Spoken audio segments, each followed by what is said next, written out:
నమస్తే తెలంగాణ ప్రజలారా, మీరు చూస్తున్నది నిరుద్యోగి న్యూస్. నేను మీ రామశోక్. ఇక ఇవాళ పొద్దుగాల వార్తలు చూద్దాం. మరి పెద్దపల్లి జిల్లా వార్తలు ఎట్లా ఉన్నాయి, ఏం రాసిరు జర్నలిస్టులలో చూద్దాము. మరి ముందుగాల మీరు గుర్తుంచుకునే ముచ్చట ఏంటంటే, ఇక మీ ప్రాంతంలో ఏమైనా సమస్యలు ఉంటే మన ఛానల్ నెంబరు మీకోసం నేను అని మన ఛానల్ డిస్ప్లేలో కనబడుతుంది. ఆ నెంబర్కు వీడియో ద్వారా పంపియురి. ఆ సమస్యను పరిష్కరించే దిశగా ఉన్నత అధికారుల దృష్టికి తీసుకెళ్లి మరి ఆ సమస్య పైన పోరాటం చేద్దాం. ఇక ఇది మీరు గుర్తుంచుకోవాల్సిన ముచ్చట. ఇక పొద్దుగాల సాక్షిలో ఏం రాసిరు, ఎట్లా రాసిరు వార్తలు చూద్దాం. దీంట్లో ముఖ్యమైన ముచ్చట ఏందో చూద్దాం. ఇక కాంగ్రెస్ బీజేపీలో ticket race, Peddapalli parliament BRS అభ్యర్థిగా కొప్పుల ఈశ్వర్ అన్న ఖరారు. మరి కాంగ్రెస్ బీజేపీ టికెట్ల కోసం ఆశావాహుల యత్నాలు, జిల్లాలో వేడెక్కుతున్న రాజకీయాలు. కాంగ్రెస్ వాళ్ళకు, బీజేపీ వాళ్ళకు, బీఆర్ఎస్ వాళ్ళకు, సిపిఐ సిపిఎం ఏ రాజకీయ పార్టీకైనా టికెట్ల కోసం మీకు రాజకీయం వేడెక్కుతుంది, కానీ ప్రజలకు రాజకీయాలు, ప్రజా సమస్యల కోసం వేడెక్కుతుంది అనుకోవడం చాలా తప్పు ముచ్చట. మరి ఇలా వేడెక్కే ముచ్చట ఏం లేదు. మరి ఇలా ఏదో వేడెక్కుతుందట, ఏం వేడెక్కుతుందో చూద్దాం. ముందుగాల ఎవరున్నారు, కమలం గురించి మాట్లాడుకుందాం. మరి కేంద్ర ప్రభుత్వం కదా, మాట్లాడుకోవాలి, మనం బాగా మాట్లాడుకోవాలి. ఇక కమలంలా ఇంకా స్తబ్దతే, అంటే ఇంకా సైలెంట్ గానే ఉన్నారట బీజేపీ వాళ్ళు, ఇంకా సైలెంట్ గానే ఉన్నారట. ఎందుకున్నారో చూద్దాం. ఇక పార్లమెంట్ ఎన్నికల్లో మిగతా ఎన్నికల కంటే బీజేపీ ఒక అడుగు ముందే ఉంది. ఇందులో భాగంగా దేశవ్యాప్తంగా 195 మంది, రాష్ట్రంలో 9 మంది ఎంపీ అభ్యర్థులను ప్రకటించింది. అయితే పెద్దపల్లి పార్లమెంటు నుంచి పోటీ చేసే అభ్యర్థులు ఎవరు అనే విషయంలో ఇంకా కాస్త స్తబ్దతనే కొనసాగుతుంది. చాలా మంది ఆశావాహులు ఇప్పటికే అధిష్టానం పెద్దలను కలుస్తూ తమ అభ్యర్థిత్వాన్ని పరిశీలించాల్సిందిగా కోరుతారట. ప్రధానంగా మాజీ ఎమ్మెల్యే బుడిగ శోభక్క, బీజేపీ ఎస్సీ రాష్ట్ర మోర్చా అధికార ప్రతినిధి జాడి బాలారెడ్డి అన్న, ఇంకా ఆలయ ఫౌండేషన్ సిఇఓ మిట్టపల్లి రాజేందర్ కుమార్ అన్న, ఇక విశ్వ హిందూ పరిషత్ నాయకులు అయోధ్య రవణ, ఖ్యాతం వెంకటరమణ మరి టికెట్ల కోసం ప్రయత్నాలు చేస్తున్నారని చెప్పేసి చెప్తారు. అధిష్టానం సైతం వారి వివరాలను పరిశీలిస్తూనే మరో పక్క ఇతర పార్టీల నుంచి ఏ బలమైన నాయకులను పెడతారో చూస్తారట. ఇలా అసలు బీజేపీ వాళ్ళ దాంట్లో ఒక ముచ్చట ఉండే ఉల్లా, మరొక పిల్లగాడు అంటే యువకుడు నిరుద్యోగి అనే చెప్పుకోవాలి. మనది నిరుద్యోగి న్యూస్ ఛానల్ కావచ్చు.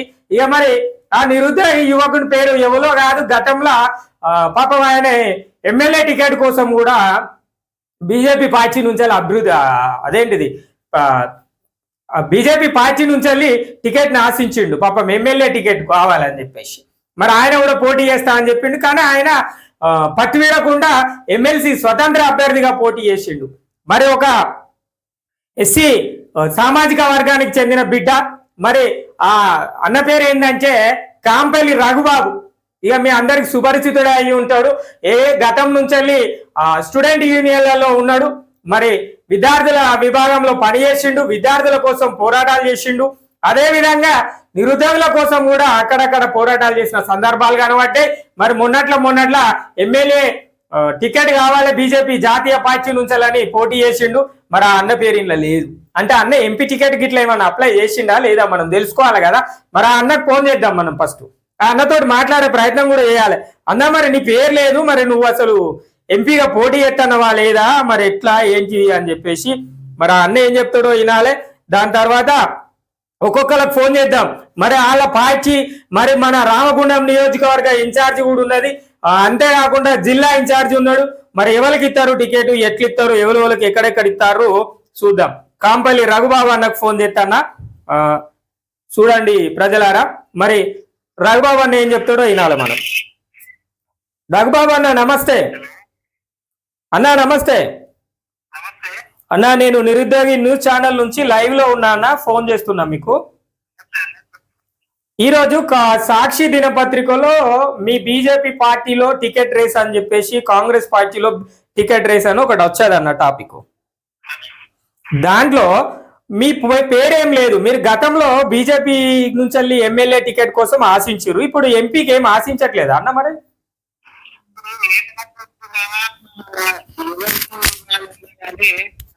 కార్యకర్తలు కానీ జెండా పట్టుకుంటున్న ఏ పార్టీలో ప్రిఫరెన్స్ అయితే లేదని అనిపిస్తుంది. అడుగుదా కానీ ఎన్ని తిరిగినా కూడా ఎమ్మెల్యే అయితే చూస్తుండే మనం అన్ని తిరిగినా కానీ చివరికి ఏ పార్టీలో చూసినా కలుపుతుంది. కాబట్టి మనం కూడా ఇప్పుడు అన్ని కూడా పండుగ టైం దొరుకుతున్న దాని గురించి నేను చూసుకుంటాను. అంటే ఇప్పుడు యువకులకు ఇవ్వాలన్న ఉద్దేశం మీకు ఉంది, కానీ మీ ఆ పార్టీ ఎట్లన్నా మరి మీకు ఏమన్నా ఇచ్చే ఛాన్స్ ఉందా ఏమన్నా? యువత కొట్టినట్టునే తెలంగాణ రాష్ట్రం అనేది ఏర్పడ్డది. తెలంగాణ వస్త్రం అంటే రాష్ట్రం వస్త్రంలో కూడా గదే వ్యవస్థ ఉన్నది.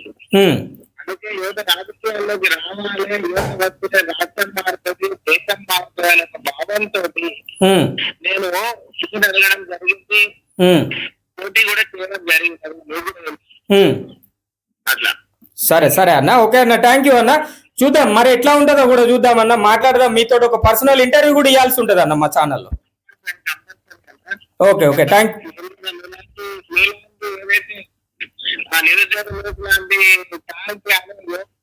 యువకులను ఎంకరేజ్ చేయాలన్నా, యువతకు అవకాశం కల్పించాలైతే ఈ రోజు యువకులు కానీ నిరుద్యోగులు కానీ బాగుపడుతున్న. సరే అన్న, ఓకే ఓకే థ్యాంక్ యూ అన్న. చూద్దాం ఇంకా ఇంకా మన వాళ్ళతో మాట్లాడేది ఉందన్న, నేను మీతో పర్సనల్ ఇంటర్వ్యూ తీసుకుంటా అన్న నేను. ఓకే ఓకే థ్యాంక్ యూ అన్న. ఇది అన్న చెప్పేది ఏంటంటే మరి యువకులకు ఇవ్వాల, నేను గతంలో పార్టీ నుంచి కూడా పనిచేసిన, పార్టీ కోసం పనిచేసిన. మరి నాకు బీజేపీ పార్టీ గతంలో అంటే గత అసెంబ్లీ ఎన్నికల్లో మనకు టికెట్ ఇవ్వలేదు, అయినా కూడా నేను ఇండిపెండెంట్ గా పోటీ చేసిన. మరి నేను ఇప్పటి వరకు వెనుకాడు వేయకుండానే ముందుకు పోతానా. విద్యార్థి సంఘాలు కావచ్చు, మరి ఇతర రాజకీయాల్లో కూడా నేను ముందున్న యువ నాయకుడిని, నిరుద్యోగుని. మరి నాకు అన్ని క్వాలిఫికేషన్స్ ఉన్నా కూడా నాకు ఎందుకు టికెట్ రాలేదు గతంలో అనే ఆలోచన చేసిన. ఇప్పుడు కూడా టికెట్ ఇచ్చినా ఇవ్వకపోయినా నేను పార్లమెంటు నియోజకవర్గం నుంచి పోటీ చేస్తా అని చెప్పేసి మనకు చెప్తాడు అన్న. మరి అన్నకి ఎందుకు టికెట్ ఇస్తలేదో మనం పార్టీ గురించి తెలుసుకోవాలి. మరి ఆ పార్టీ పెద్దలను కూడా అడగాల్సి ఉంటుంది. పార్టీ పెద్దలంటే మనం ఏం సెంట్రల్కు ఫోన్ చేసి నరేంద్ర మోడీ గారినో అమిత్ షానో అడగాల్సిన అవసరం లేదు. జిల్లా స్థాయి నాయకులను కూడా అడిగే ప్రయత్నం చేయవచ్చు. మరి జిల్లా స్థాయిలో ఉంటారు, నియోజకవర్గ స్థాయిలో ఉంటారు, ఎవరైనా కూడా చెప్పచ్చే కథ ఉంటుంది. ఇక ఇంట్లో ఏం పేర్లు ఉన్నాయట అంటే ఇక జాడి బాలారెడ్డి అన్న, తర్వాత మిట్టపల్లి రాజేందర్ అన్న, విశ్వ హిందూ పరిషత్ అయోధ్య రవణ. మరి అయోధ్య రవణకు టికెట్ ఇవ్వాలా అంటే మొన్నట్లో విశ్వ హిందూ పరిషత్ నుంచి అన్న ఎల్లకొచ్చిండు, బీజేపీ పార్టీలోకి చేరిండు. ఇక గిట్లు ఉన్నది పరిస్థితి. ఇక అంటే గతంలో కూడా నాకు మోసమే అంటే అన్యాయమే జరిగింది పార్టీ నుంచి. మరి ఈసారన్నా పార్లమెంటరీ టికెట్ నాకు కేటాయిస్తే నేను ఒక యువకుడిని, నిరుద్యోగుని, మరి యువకుల కోసం, నిరుద్యోగుల కోసం పోరాటం చేస్తా, నాకు విద్యార్థుల బాధలు తెలుసు అన్న విషయాన్ని మనకు కాంపల్లి రాగానే చెప్తాను. మరి ఇట్లాంటి యువకులను ఏ పార్టీ అయినా కూడా, కాంగ్రెస్ అయినా, బీజేపీ అయినా, బీఆర్ఎస్ అయినా కూడా ఇవ్వాలి. మరి ఇప్పుడు ఇక్కడ కొప్పులీశ్వర్ సార్కి ఇచ్చారు, మరి అలా యువనేతలు లేరా? మరి అలా నిరుద్యోగులకు సంబంధించిన వాళ్ళు లేకపోతే ఎవరో లేరా? గతంలో టికెట్ ఇచ్చింది కదా, ఎవరికి ఇచ్చింది? బల్కా సుమన్ అన్నకి ఇచ్చింది. అప్పుడు మరి విద్యార్థి నేత అని చెప్పేసి ఇచ్చేసింది కదా. మరి అట్లనే ఇప్పుడు కూడా ఆలోచించవచ్చు కదా. మరి సామాజిక వర్గాల గురించి ఆలోచించుడు ఎందుకు? ఇక్కడ ఏ పార్టీ గురించి, ఏ పార్టీ అయినా కూడా సామాజిక వర్గాల గురించి ఆలోచించాల్సిన అవసరం లేదు.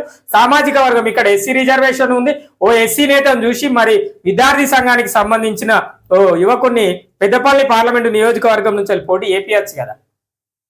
ఇట్లాంటి ఆలోచన అయ్యేది, ఇట్లాంటి ఏ పార్టీ కూడా ఆలోచన అయ్యేది.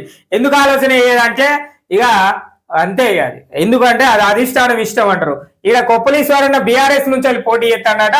ఇక కాంపల్లి రాజన్న మరి ఇక అసలు అన్న పేరే రాయలే. గతంలో కూడా మనం వార్తలు చూసినాం, కాంపల్లి రాజన్న పేరు లేదు. కాకపోతే అన్న ఈ 2-3 రోజుల నుంచి వీడియోలు ట్రోల్ అవుతున్నాయి. నేను ఎంపీగా పోటీ చేస్తున్నా, నేను బీజేపీ పార్టీ నుంచి కూడా నాకు పార్టీ సభ్యత్వం ఉన్నది అని చెప్పేసి ఏదేదో అన్న వీడియోలు పెడుతున్నాడు. మరి అట్లాంటి యువ నాయకులను ఎంకరేజ్ చేసే ప్రయత్నం చేయరు. బొడుగా శోభక్క స్థానికంగా లేదు. మరి మన జిల్లా అంటే పూర్వ జిల్లా కరీంనగర్ అయినంత మాత్రాన పెద్దపల్లి పార్లమెంటు నియోజకవర్గంలో అక్క సుపరిచితురాలని అనుకోవద్దు కదా మనం. అందరికీ తెలుసు, పేరు తెలుసు కావచ్చు. కాకపోతే మన ప్రజలకు కానీ ఇతర నాయకులకు కానీ ఒక ఆలోచన, అంటే నాయకులకు ఒక ఆలోచన వస్తుంది. కేసీఆర్ సార్ అసొంటోళ్ళు వేరే కాడ పోయి పోటీ చేస్తే గెలిచినాక లేదు, ఓడిపోంగ లేదు, మరి మేము పోటీ చేస్తే ఏమున్నదని శోభక్క కూడా అడగచ్చు. అది నిజమే. కాకపోతే యువ నాయకుల కోసము, యువకుల కోసం ఆలోచన చేయుర్రి. ఇంకా యువకులు, నిరుద్యోగులు, మరి అంతగా మీరు పోటీ చేయించాలంటే రైతును పెట్టేది ఉండే. మరి రైతుల బాధలు తెలిసినోడు, రైతుల గోసాన్ని తెలిసినోడు ఉండేది కదా. ఇక గట్లా అంటే ఆలోచనలు ఏ పార్టీ చెయ్యేది. ఇక ఆశాభావులు హడావిడి అంటే ఎందుకు హడావిడి చేస్తారు వీళ్ళు? ఇక లోక్సభ ఎన్నికల పోరుకు రాజకీయ పార్టీలు సిద్ధమవుతున్నాయి. పలు కార్యక్రమాలు నిర్వహిస్తూ క్యాడర్ను సిద్ధం చేస్తున్నాయి. బీఆర్ఎస్ పార్టీ కేసీఆర్ అధ్యక్షన ఇప్పటికే నియోజకవర్గ ముఖ్య నేతలతో సన్నాహక సమావేశాలు నిర్వహించి ఎన్నికల్లో అవలంబించాలన్న వ్యూహాలపైన సమాలోచనలు కూడా జరిపారట. తాజాగా బీఎస్పీ పార్టీతో పొత్తుతో పార్టీ బలం పెరిగే అవకాశాలు పెరిగాయని ఆ పార్టీ నేతలు చెబుతున్నారు. బీజేపీ కొమరంభీం విజయ సంకల్ప యాత్రలో విజయ సంకల్ప యాత్రతో బస్సు యాత్రలు నిర్వహించింది. కాంగ్రెస్ పార్టీ సైతం అసెంబ్లీలో ఇచ్చిన గ్యారంటీలు అమలు చేస్తూ క్షేత్రస్థాయిలో ప్రజలతో మమేకం అవుతోంది. ఆశాభావుల్లో నియోజకవర్గ పరిధిలో వాల్ రైటింగ్, ఫ్లెక్సీలతో పాటు ప్రచారం చేసుకుంటూనే మరోపక్క ముఖ్య నేతలను ప్రసన్నం చేసుకునేందుకు వారి చుట్టూ ప్రదక్షిణలే ఎత్తారట. ఏం చెప్తావు? ఇలా ఇట్లాంటి ముచ్చట్లు ఉంటాయి. ఇక కాంగ్రెస్ లో కూడా కొన్ని పేర్లు ఉన్నాయి. ఇగో ఊపందుకున్న కాంగ్రెస్ అట. ఏం ఊపు వెళ్ళేది మరి చూడాలి ఎట్లుంటుందో. 7 గెలిచే ఊపు మీద పార్లమెంట్ లో 7 స్థానాలకు 7 గెలిచే ఊపు మీద ఉన్న కాంగ్రెస్ పార్టీ అభ్యర్థి ఎంపిక పైన ఆచితూచి వ్యవహరిస్తుంది. ఇప్పటికే దరఖాస్తు స్వీకరించడంతో పాటు డిసిసి ఇతర ముఖ్య నేతల అభిప్రాయాలు తీసుకున్న రాష్ట్ర నాయకత్వం పలు పేర్లతో కూడిన జాబితాను కేంద్ర నాయకత్వానికి పంపినట్లు తెలుస్తుంది.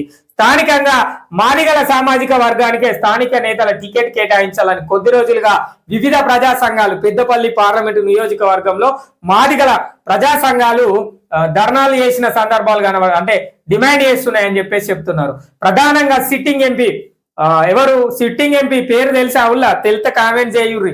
సిట్టింగ్ ఎంపీ వెంకటేష్ నేత గడ్డం వంశీకృష్ణ, మాజీ ఎంపీ సుగుణకుమారి, ఊట్ల వరప్రసాద్ అన్న, ఆసంపల్లి శ్రీనన్న, పెరక శ్యామ్, గజ్జల కాంతం పేర్లు ప్రధానంగా వినిపిస్తున్నాయి. అయితే ఢిల్లీ వేదికగా పార్టీ స్క్రీనింగ్ కమిటీ నేడో లేదా రేపు ప్రకటించే నేపథ్యంలో ఎవరి పేరు ప్రకటిస్తున్నానని అందరిలో ఉత్కంఠ రేపుతానట. ఇది ఎవరికత్తే మీకెందుకు, మనకెందుకు? ఇలా టికెట్ ఎవరికత్తే మనకేమత్తది?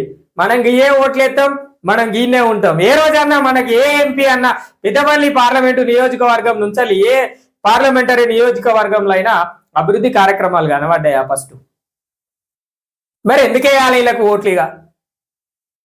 ఒక ఆయనేమో ఆర్థిక బలంతో వస్తాడు, ఒక ఆయనేమో ఏది ఇంకోటి వర్గం పెట్టి చెప్పుకొని వస్తాడు, ఒక ఆయనేమో ఇంకో పేరు చెప్పుకొని వస్తాడు, ఒక ఆయన ఇంకోటి చెప్తూనే వస్తాడు. అసలు ఎవరికి అసలు ప్రజలారా ఓట్లు బంద్ చేస్తే ఏమవుతుంది? ఇక్కడ నాయకులు అక్కడనే ఉంటారు, నాయకులంతా మన దారికి వస్తారు. ఇది ఆలోచన వేయాలి మనం. ఇట్లాంటి ఆలోచన చేయాలి, చిన్న ఆలోచన వేయాలి ప్రజలారా. పెద్ద ఆలోచన అయితే నాయకులు మనల్ని పట్టించుకునే పరిస్థితి కనబడతలేదు. చిన్నదే ఆలోచన. ఇక కాంగ్రెస్ వాళ్ళు ఏంటిదట అంటే మేము మొన్న రాష్ట్ర ప్రభుత్వం ఏర్పాటు చేసినాం, ఇక మేమే ఖచ్చితంగా మొత్తం గెలుతాం, ఇక మేమే ఉంటాం, ఎక్కడికి పోయినా కూడా కాంగ్రెస్ గెలుతుంది పొర్రిగా అని చెప్పేసి కాంగ్రెస్ వాళ్ళు అనుకుంటారు. ఇక అందులో మంచి పేర్లు ఉన్నాయి. గడ్డం వంశీకృష్ణ పేరు అని ఉన్నది. గడ్డం వంశీకృష్ణ పేరు వివేక్ సారాల కొడుకు. ఇక ఈ ప్రస్తుతం ఎంపీ వెంకటేష్ నేత సామాజిక వర్గం మాల, అదే ఎస్సీ మాల సామాజిక వర్గం, లేదంటే ఎస్సీ నేత కాని మాల సామాజిక వర్గం. గడ్డం వంశీకృష్ణ మాల సామాజిక వర్గం, ఆసంపల్లి సీనన్న మాదిగ సామాజిక వర్గం, ఊట్ల వరప్రసాద్ అన్న మాదిగ సామాజిక వర్గం.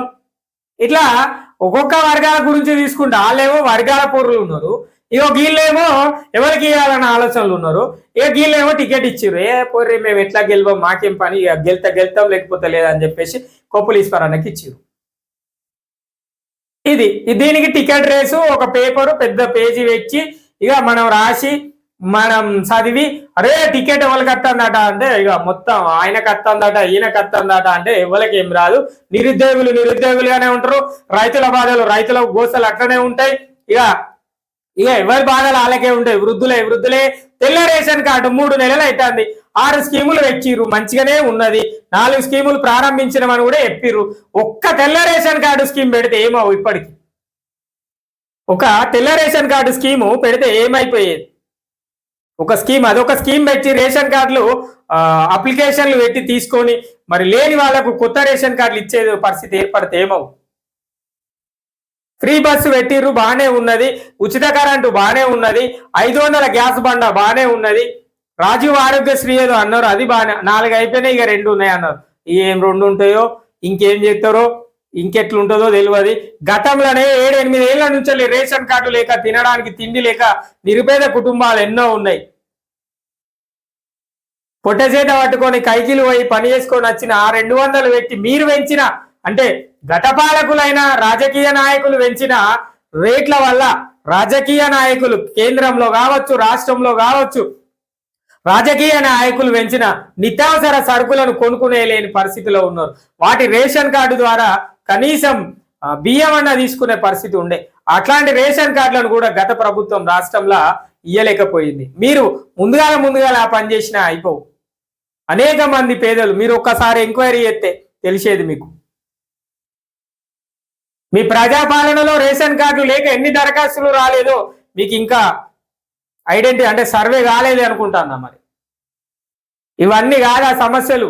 ఈ సమస్యను, ఇట్లాంటి సమస్యలను పరిష్కరించే ప్రయత్నం చేయండి. అంతేగాని బిఎస్పీ అట ఎవరు ఆర్ఎస్ ప్రవీణ్ కుమార్ బీఆర్ఎస్ లా కలిసిండట. అదే ఎందుకు? అది ఇప్పుడు రాజకీయంగా ఆయన అందులో కలిసిండు, ఈయన ఇందులో కలిసిండు, వాళ్ళు పోయి ఇంట్లో పెట్టుకుంటారు. బీఆర్ఎస్ పార్టీ ఉండదు, బిఎస్పీ అవుతుంది, బిఎస్పీ పార్టీ ఉండదు, బీఆర్ఎస్ అవుతుంది, బీజేపీ బీఆర్ఎస్ లేదంటే అన్ని పార్టీలు కలిసి ఒక్కటే అవుతాయి. ప్రజలకు ఏమైనా లాభం జరుగుతుందా వాళ్ళు కలిస్తే? రాజకీయ నాయకులకు ఏమైనా లాభం జరుగుతుందా? సారీ, ప్రజలకు ఏమన్నా, సామాన్య పౌరులకు ఏమన్నా లాభం జరుగుతుందా? ఒక పార్టీ ఇంకో పార్టీ తోటి పొత్తు పెట్టుకుంటే మీరు పోరాటం చేస్తా అని చెప్తారు, అంతేగాని పోరాటం చెయ్యరు. ఎక్కడ ఏ నాయకులు కూడా పోరాటం చేసిన పరిస్థితులు, దాఖలాలు కనబడాయి. ఇది మాకు తెలిసిన ముచ్చటనే, ప్రజలన్నీ చూస్తారు. బీఆర్ఎస్ తోటట బిఎస్పీ ఆర్ఎస్ ప్రవీణ్ కుమార్ పొత్తు పెట్టుకున్నాడు. పొత్తు పెట్టుకుని దానికి ఒక ఛానల్లా కూర్చొని ఒక రోజంతా వేస్ట్ చేసుకొని ఆయన టైం వేస్ట్, చెప్పడం వేస్ట్. దానికి ఆర్ఎస్ ప్రవీణ్ కుమార్ అట్లా ఎత్తాడు, ఇట్లా ఎత్తాడు, ఈయన అది అనుకోలే, ఇది అనుకోలే. ఈయన ఎందుకన్నా మీకు ఇవన్నీ? నిరుద్యోగుల కోసం పోరాటం చేస్తా అన్నా ఏడవై నువ్వు ఆర్ఎస్ ప్రవీణ్ కుమార్ కోసం మాట్లాడుతున్నావు ఇవాళ కూర్చొని. నిన్న ఫోన్ చేసిన అన్నకు నిరుద్యోగుల కోసం పోరాటం చేస్తా అని డప్పు పట్టుకొని ఎగిరిన అన్నకు నేను ఫోన్ చేస్తే నా ఫోన్ ఎత్తాడు. ఎందుకంటే మరి ఛానల్ పేరు పడుతుంది కదా, నిరుద్యోగి న్యూస్ అని, మళ్ళా ట్రూ కాలర్లా. అట్లుంటది హైదరాబాద్ కథ. అంటే మీరు మంచిగానే ఉన్నారు. ఇప్పుడు మీకు స్టూడియో ఎక్కడదన్నా? అంతకుముందు రోడ్ల మీద ఉండేది. ఇప్పుడు ఓ స్టూడియో పెట్టుకొని స్టూడియోలో కూర్చొని ఆర్ఎస్ ప్రవీణ్ కుమార్ సార్ అల్లా పోయిండు, బీఆర్ఎస్ వాళ్ళతో కలిసిండు, బీజేపీ వాళ్ళతో కలిసిండు అని చెప్పేసి పొత్తు గురించి మాట్లాడతారు. ప్రజల సమస్యల కోసం మాట్లాడుర్రి, రైతుల సమస్యల కోసం మాట్లాడుర్రి, నిరుద్యోగుల సమస్యల కోసం మాట్లాడుర్రి, తెల్ల రేషన్ కార్డుల మీద వేయుర్రి, రైతు బంధు రాని రైతుల కోసం మాట్లాడుర్రి, వృద్ధాప్య పెన్షన్ లేక వయసు మీరిపోయిన వృద్ధుల కోసం మాట్లాడుర్రి, పెన్షన్ వచ్చలేదు అని చెప్పేసి. ఆ రియల్ ఎస్టేట్ల మీద, బ్రోకర్ గాళ్ళ మీద మాట్లాడుర్రి, ఎక్కడ గవర్నమెంట్ భూములు ఆక్రమించుకున్నారు దళారుల మీద మాట్లాడుర్రు, దొంగతనం చేసిర్రు అని చెప్పి సిగ్గు లేకుండా మళ్ళీ మీ పార్టీలోనే వాళ్ళని జాయిన్ చేసుకుంటారు. ఇవి మాట్లాడారు. కానీ ఇక్కడ చెప్తారు బిఎస్పీ పార్టీతోట పొత్తు పెట్టుకోనట వాళ్ళకి బలం, మీకు బలం పెరిగితే వాళ్ళకి బలం పెరిగింది, పెరగలేదు. ప్రజలు మార్పు కోరిరని మీరే చెప్పారు కదా, మార్పు కోరి కాంగ్రెస్ ను గెలిపించిరని ఎవరు ఈ డప్పు కొట్టిన అన్ననే చెప్పిండు కదా. మరి అన్న మళ్ళీ ఏం అర్థం చేసుకుంటాడు? మరి మళ్ళా మార్పు కోరినప్పుడు కాంగ్రెస్ చేస్తాయి కదా. దానికి ఆర్ఎస్ ప్రవీణ్ కుమార్ వెళ్ళకపోతే మీకెందుకు, కేసీఆర్ సార్ వెళ్ళకపోతే మీకెందుకు, కేటీఆర్ సార్ వెళ్ళకపోతే మీకెందుకు? ఇవి లేవు. కానీ పార్టీల గురించి మాత్రం మాట్లాడు మాత్రం ఉంటది. ఇంకా ఇంకొకసారి నిరుద్యోగుల కోసం అని మాట్లాడు ఎక్కడన్నా మా బాధితులు అత్తలేరా మీ దగ్గరికి? ఏం చెప్తారు? ఫోన్లలో మాట్లాడితే ఏదోడి చెప్పి సపరేట్గా ఉంటారు. ఇది మీరు చేసే పని. దానికి ఇంకా మీరు నిరుద్యోగుల కోసం పోరాటం తెగించి కొట్లాడుతున్నాం, మాకు సాయం చేయరు. ప్రజలారా ఎవ్వరు యూట్యూబ్ ఛానల్ అలా ఏమన్నా ఆ స్కానర్లు పెట్టి పైసలు పెట్టి కొట్టుర్రండి, అస్సలు పంపించకూరు, ఒక్క రూపాయి కూడా పంపించకూరు. అవసరం లేని పంచాయతీ అది మనకు. ఇక కాంగ్రెస్ వాళ్ళట బీజేపీ వాళ్ళట పెద్దపల్లి కాంగ్రెస్ టికెట్ బీజేపీలా పార్లమెంటరీ నియోజకవర్గం కోసము ఇక గిట్లా ఎత్తారట. ఇక వాళ్ళే ఏ సామాజిక వర్గానికి ఇవ్వాలి, ఎవరికి ఇవ్వాలని కాంగ్రెస్ వాళ్ళు కొట్లాడితే ఇక బీజేపీ వాళ్ళు ఏమో సైలెంట్ గా చూస్తారట. మరి వాళ్ళకి ఇస్తారు, ఇచ్చినాక నేను చేస్తా, నేను కొత్త వాళ్ళకి ఇస్తా. ఇక మీరు అర్థం చేసుకోవాలి, ఇక్కడ క్లియర్ గా కరెక్ట్ గా కనబడేది ఏంటి అంటే బుడియేశోబక్క బీజేపీ అంతే.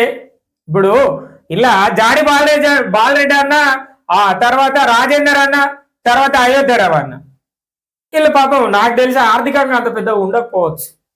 ఎందుకంటే బొడుగ శోభక్కతోటి పోల్చుకుంటే, ఎందుకంటే ఆమె ఒక దఫాల ఎమ్మెల్యేగా పనిచేసింది కాబట్టి ఎంతో కొంత ఆర్థికంగా ఉంటుంది. మరి ఇలా అంతగానో ఆర్థికంగా ఉండకపోవచ్చేమో అని నేను అనుకుంటాను. మరి చూడాలి ఎవరికి ఇస్తుందో టికెట్, ఎట్లుంటుందో చూడాలి. కాంగ్రెస్ బీజేపీలో టికెట్ రేస్ అట. దీనికి జిల్లాలో వేడెక్కుతున్న రాజకీయాలు అట. ఏం వేడెక్కలేదు. రాజకీయ నాయకులకు ఎవరికి టికెట్ ఇచ్చినా ఎవరికో వాళ్ళకి ఎత్తారు. వాళ్ళు చేసేది ఏం లేదు. గెలిచినాక మళ్ళీ ఆ పార్టీలోని ఈ పార్టీలోనే వాళ్ళ పార్టీలో జమ వేసుకుంటారు. ఇక ప్రజల నోట్ల మన్ను కొడతారు. గింతే జరిగేది గిదే తప్ప ఇలా వేరే ఏం కొత్తది కనబడేది. మనం గిన్నే ఉంటాం, వాళ్ళు అందరిని అంతా ఎత్తుకు పోతారు. ఇక చూడాలి. మరి ఇక్కడ కాంగ్రెస్ కుటుంబ పాలన చేయదని ఒక అన్న చెప్తాడు. కుటుంబ పాలన చేయదని చెప్పేసి అని అంటారు. మరి కుటుంబ పాలనలు అంటే ఇక మీరు చెప్పాను, నా నోటితో పేర్లు చెప్పా. మరి చెయ్య అంటారు, మళ్ళీ పేరే ఉంటది. ఇక సామాజిక వర్గానికి ఇయ్య అంటారు, మళ్ళీ ఇస్తా అంటారు. వాళ్ళే అంటారు ఎవరికో ఒకరికి ఇచ్చినా ఇయ్యకపోయినా ఎవరికో టికెట్ వస్తుంది అనేది ప్రజలందరికీ తెలుసు. మరి ఏం చేస్తారు, ఎట్లా చేస్తారు, ప్రజలు ఏం చేయబోతారు అనేది కూడా తెలుస్తుంది. ఈ బీఆర్ఎస్ వాళ్ళు ఇక సపోర్ట్ చేయకుండా ఈశ్వరన్న నువ్వే పోటీ అయిపోయి ఇక గెలుతామా గెలవమా తర్వాత ముచ్చట అని చెప్పేసి పంపించారు. ఇక ఇవి రెండు జాతీయ పార్టీలు కదా, Congress party BJP party national పార్టీలు కాబట్టి ఇట్లనే ఉంటది. ఇక ఇల్లట దీనికి ఆశావాహులు అడావిడి చేస్తారట. ఏ అడావిడిలు ఏడు అడావిడిలు చేస్తారు. మీరు ఎందుకు అడావిడిలు చేస్తారు? చేసి వేస్ట్ చేయకుర్రి. మీకు ఎవరికి వస్తుందో నాకైతే తెలిసి పాపం ఆర్థికంగా తక్కువ ఉన్న వాళ్ళు ఎవరైనా ఉంటే ఇలా వాళ్ళని నిరాశపరుస్తుంది ఏది పార్టీలు. ఎందుకంటే మన దగ్గర బడ్జెట్ లేదు. మనమేమనుకుంటున్నాం అంటే యువ నాయకులకు నిరుద్యోగులకు ఇవ్వాలి, ఆర్థికంగా లేకపోయినా ఆ పార్టీ కోసం కష్టపడి పనిచేసిన కార్యకర్తలకు ఇవ్వాలని చెప్పేసి చెప్తుంది. కానీ పార్టీ కోసం ఆన్నే పని చేసుకుంటుండే కార్యకర్త ఎప్పుడు కార్యకర్తగానే ఉంటాడు. ఎవరైతే మధ్యలోకి వెళ్ళి బయట ఇతర పార్టీల నుంచి ఆ పార్టీలోకి వచ్చి ఎంతో కొంత ఆర్థిక బలాన్ని చూపెట్టేటోళ్ళు పై స్థాయిలో ఉంటారు. ఇదే జరుగుతుంది. అది కార్పొరేషన్లు అయినా అదే, గ్రామ పంచాయతీలు అయినా అదే, రాష్ట్ర పంచాయతీలు అయినా అదే, దేశ పంచాయతీలో కూడా గదే జరుగుతుంది అన్న ముచ్చట మనందరం గుర్తుంచుకోవాల్సిందే. ముచ్చట ప్రజలారా మీరు ఏం అనుకోకుర్రి. ఇలా కాంగ్రెస్ వాళ్ళు బీజేపీ వాళ్ళు టికెట్ రేసాట ఘోరంగా వేడెక్కుతుందట. జిల్లా రాజకీయం అంటే ఏం వేడెక్కలేదు, అంతా చల్లగానే ఉన్నది. ఆ కాంగ్రెస్ ఒకళ్ళకి టికెట్ ఇస్తుంది, బీజేపీ ఒకళ్ళకి ఇస్తుంది. బీఆర్ఎస్ ఆల్రెడీ ఇచ్చింది. ఇక బీజేపీ వాళ్ళు వాళ్ళకి నచ్చిన వాళ్ళకి ఇస్తారు, కాంగ్రెస్ వీళ్ళకి నచ్చిన వాళ్ళకి ఇస్తారు. ఒక అన్న మనకు తెలిసిన ముచ్చటనే కదా, ఆయన మీద ఈయన కూడది, ఈయన మీద ఆయన కూడది. ఏ రాజకీయ నాయకులైనా ఏ పార్టీ అయినా గదే ముచ్చట ఉంటుంది. దానికోసం మనం ఆలోచించాల్సిన అవసరం లేదు ప్రజలారా. ఇది ఇక టికెట్ రేసు ముచ్చట.